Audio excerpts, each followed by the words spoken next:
దర్శకులు కేవలం సినిమాలు మాత్రమే కాదు, ఖాళీగా ఉన్నప్పుడు వెబ్ సిరీస్లు కూడా చేస్తున్నారు. మరీ ముఖ్యంగా స్టార్ డైరెక్టర్ల చూపు కూడా డిజిటల్పై పడుతోంది. ఓవైపు 2-3 ఏళ్లకు ఒకసారి సినిమా చేస్తూనే ఓటీటీలో రెగ్యులర్గా వెబ్ సిరీస్లు క్రియేట్ చేస్తున్నారు. మరి డిజిటల్ ప్లస్ థియేటర్స్ను కవర్ చేస్తున్న ఆ దర్శకులు ఎవరు?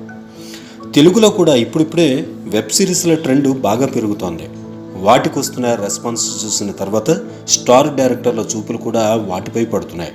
అందుకే వాళ్లే షో రన్నర్స్గా మారిపోతున్నారు. ఈ మధ్య విక్రమ్ కే కుమార్ దూత వెబ్ సిరీస్తో ఆకట్టుకున్నారు.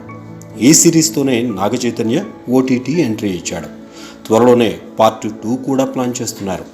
ఓవైపు దూత 2 సిరీస్ చేస్తూనే మరోవైపు నితిన్తో ఓ స్పోర్ట్స్ బ్యాక్డ్రాప్ సినిమా చేస్తున్నారు విక్రమ్ కే కుమార్. ఇష్క్ తర్వాత ఈ కాంబోలో రానున్న సినిమా ఇదే. మరోవైపు క్రిష్ కూడా సినిమాలు చేస్తూనే వెబ్ సిరీస్లు చేస్తున్నారు. ఇప్పటికే ఆయన ఖాతాలో 9 అవర్స్, మస్తీస్ లాంటి సిరీస్లు ఉన్నాయి. తాజాగా అనుష్క షూట్తో బిజీగా ఉన్న ఇన్నర్, మహీర్ రాఘవ్, సంపత్ నంది, తరుణ్ భాస్కర్ లాంటి దర్శకులు కూడా అప్పుడప్పుడు వెబ్ సిరీస్లు చేసిన వాళ్లే. హరీష్ శంకర్ సైతం బిగ్ బాస్ ఫేమ్ సన్నీ హీరోగా నటించిన ఏటీఎం షోకు బ్యాక్ బోన్గా ఉన్నారు. మరోవైపు పవన్ కళ్యాణ్ ఉస్తాద్ భగత్ సింగ్ను త్వరలోనే మొదలు పెట్టాలని చూస్తున్నారు హరీష్ శంకర్. జూలై నుంచి ఇది సెట్స్ పైకి వచ్చే అవకాశం కూడా ఉంది. తెలుగుతో పోలిస్తే బాలీవుడ్లో లెజెండరీ దర్శకులు కూడా వెబ్ సిరీస్ల వైపే చూస్తున్నారు.